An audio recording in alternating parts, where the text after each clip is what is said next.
चमोली की उच्च हिमालयी भ्यूडार घाटी की ब्रिटिश पर्वतारोही और बोटनिस्ट फ्रैंक स्मिथ ने खोज की थी। जैव विविधता से भरी नंदनकानन विश्व प्राकृतिक धरोहर फूलों की घाटी राष्ट्रीय पार्क में घांगरिया बेस कैंप तक इन दिनों वेस्टर्न डिस्टर्बेंस के चलते भारी बर्फबारी हुई है।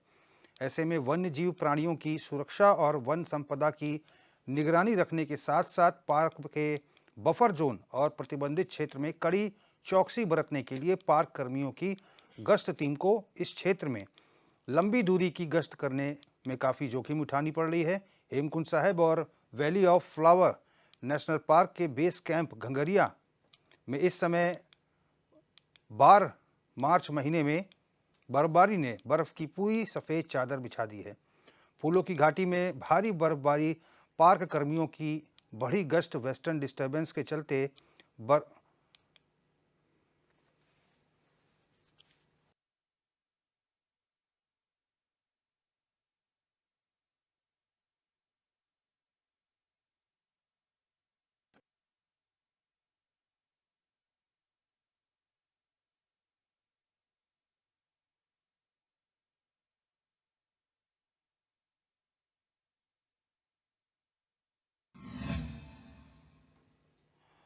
और संजय कुमार हमारे संवाददाता ज़्यादा जानकारी के साथ फोन लाइन पर जुड़ गए हैं।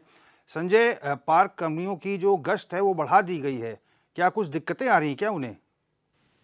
जी बिल्कुल। देखिए, फूलों की घाटी राष्ट्रीय पार्क जैव विविधता से भरा जो है यूनेस्को की विश्व धरोहर है। लिहाजा जब 31 अक्टूबर के बाद जो ये पार्क है वो आम पर्यटकों की आवाजाही के लिए बंद हो जाता है और शीतकाल के चलते घांगरिया में जो है आम आदमियों की जो बसावट है वो नीचे आ जाती है, निचले इलाकों में आ जाती है। तो यहाँ पे गश्त बढ़ा दी जाती है। और अब जबकि फरवरी माह में कम बर्फबारी थी, लेकिन जो ये पश्चिमी विक्षोभ जो अभी सक्रिय हुआ है मार्च का, जो 1 से 2 दिनों में जो अच्छी खासी बर्फबारी लोकपाल घाटी में हुई है, तो लिहाजा गश्त भी बढ़ा दी गई थी। क्योंकि वन्य जीव तस्करों की जो आवाजाही होती है, जो उनको रोकने के लिए और निगरानी बढ़ाने के लिए, वन संपदा की निगरानी बढ़ाने के लिए नेशनल पार्क में लगातार गश्त बढ़ाई जाती है। और इस बार जो लंबी दूरी की जो गश्त कराई गई थी पार्क प्रशासन द्वारा, तो पहली बार जो है पार्क प्रशासन की टीम 3 से 4 फुट के बर्फबारी और हिमपात के बीच जो है अभी बेस कैंप घांगरिया पहुंची थी। और घांगरिया से आगे जैसे ही प्रवेश द्वार की तरफ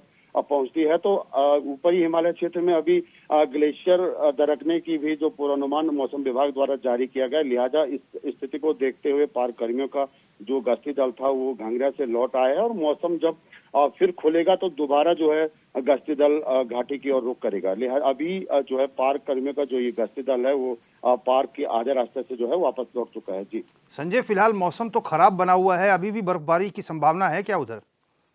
जी बिल्कुल।